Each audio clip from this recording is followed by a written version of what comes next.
جیسے میں سونار کی دکان پہ گیا, مجھے کوئی ڈیزائن پسند آئی, یا مجھے کوئی مطلب سیٹ بنوانا ہے کوئی بھی, تو اس کو مجھے ڈیزائن بتانا کہ مجھے ایسا نہیں ایسا بنوانا ہے, تو بولا ٹھیک ہے میں 10 دن بعد بنا کے دوں گا. لیکن وہ ایشورنس کے لیے وہ کچھ پیسہ منگے گا, جیسے 5,000 10,000 15,000 روپیہ. تو شیخ ابھی تو میں وہ لے نہیں رہا ہوں, سونا 10 دن بعد دے گا, لیکن وہ کچھ پیسہ ہو تو اس کو دینا پڑے گا ایڈوانس میں. تو شیخ اس صورت میں کیا کریں گے؟ یہ جائز نہیں ہے, یہ سود کی شکل ہے کہ آپ پیسہ پہلے دے دیں یا پورا پیسہ دے دیں یا تھوڑا پیسہ دے دیں, سونا بعد میں لیں گے, یہ جائز نہیں ہے. آپ اس کو صرف آرڈر کیجئے, آپ اس کو صرف آرڈر کیجئے کہ مجھے فلاں ڈیزائن کا چاہیے, میں فلاں دن آؤں گا. اور یہ جو آپ آرڈر کر رہے ہیں یہ بے نہیں ہے, یہ خریداری نہیں ہے, فقط آرڈر ہے, فقط وعدہ ہے. آپ کی جانب سے خریدنے کا وعدہ ہے, اس کی جانب سے بیچنے کا وعدہ ہے. آپ صرف اتنا کر سکتے ہیں, ورنہ اگر آپ وہ جو ہے کچھ رقم ادا کر دیتے ہیں یا پوری رقم ادا کر دیتے ہیں, سونا بعد میں لیتے ہیں, تو یہ جائز نہیں ہے. یہاں پہ آپ لازمی طور سے مجھ سے یہ سوال پوچھیں گے کہ سونار مانے گا نہیں. جی میرا سوال یہ ہوگا, میرا سوال آپ سے اور پورے سماج سے, پورے مسلم سماج سے میرا سوال یہ ہوگا کہ آپ بتائیے کہ سونار کیوں نہیں مانے گا, اس کے نہ ماننے کی وجہ کیا ہے؟ آپ نے کہا میں 1 ہفتے بعد آؤں گا, آپ کی بات پر یقین نہیں کر رہا ہے, وہ ایسا کیوں ہے؟ یہ سچویشن کیوں ہے کہ وہ آپ پر اعتماد نہیں کر رہا ہے؟ اس کو لگتا ہے کہ پتہ نہیں آئے گا کہ نہیں آئے گا, کل کو میں نے بنا کے رکھ لیا تو پتہ نہیں آئے گا کہ نہیں آئے گا, تو میرا نقصان ہو جائے گا. جی تو یہ سچویشن کس نے کریٹ کیا ہے, یہ ماحول کس نے بنایا ہے؟ جی بھائی.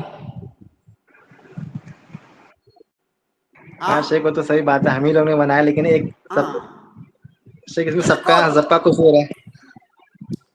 ہاں تو سب کا دیکھیے, جو شریعت کا حکم ہے, اگر آپ ایک حکم پر عمل کرنا چاہتے ہیں دوسرے کو چھوڑنا چاہتے ہیں تو ایسے نہیں ہوتا ہے نا. ہمارے اسلام میں وعدہ خلافی کا تصور نہیں ہے.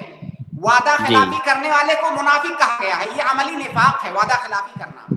اگر ہم نے اپنا یہ امیج بنایا ہوا ہے کسی دکان پہ کہ میں مسلمان ہوں, ایک مسلمان وعدہ خلافی نہیں کرتا ہے, اگر میں آرڈر دے رہا ہوں تو میں 100% آؤں گا. اگر ہم نے اپنا یہ امیج بنایا ہوتا تو یہ سوال نہیں پیدا ہوتا. تو غلطی تو ہماری ہے, شریعت نے جو ہمیں حکم بتایا ہے اس میں کوئی پرابلم نہیں ہے, غلطی ہماری ہے, ہم نے وہ امیج بنایا ہوا ہے. اس امیج کو یا تو آپ صحیح کیجئے یا تو پھر آپ جو ہے جو سونا دکان میں موجود ہے وہی خریدیے, آرڈر مت کیجیے. شیخ اس میں سے 1 تولہ سونا ہے, اس کے اوپر سمجھ لو وہ لوگ 5-6 ہزار روپیہ میکنگ چارجز لیتے ہیں, تو شیخ کیا میکنگ چارجز ہم ایز اے ایڈوانس رکھ سکتے ہیں وہاں پر؟ کیونکہ وہ تو نہیں, بالکل نہیں. وہ جو میکنگ ہے وہ بھی سونے کے ساتھ ایڈ ہے, سونے سے اس کو الگ نہیں کیا جا سکتا. وہ سونے سے اس کو الگ نہیں, اس کی کیا کوئی حیثیت ہے آپ بتائیے؟ جو میکنگ ہے اس میں جو صنعت ہے سونے کے اندر, کیا سونے سے الگ اس کی کوئی حیثیت ہے؟ بالکل نہیں. اس کی قیمت اسی وقت ہے جب وہ سونے کے ساتھ جڑی ہوئی ہے, وہ میکنگ, الگ سے اس کی کوئی قیمت نہیں ہے, لہذا سونے کے ساتھ ہی اس کا شمار ہوگا.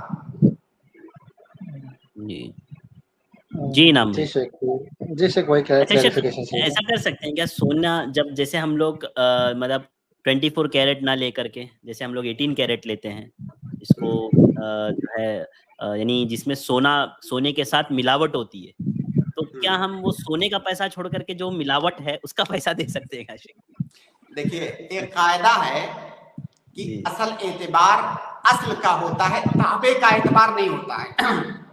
وہ تابع ہے اس کے, جس کو جی ہم اردو میں کہتے ہیں ضمنی ہے, اصلی نہیں ہے, وہ ضمنن ہے.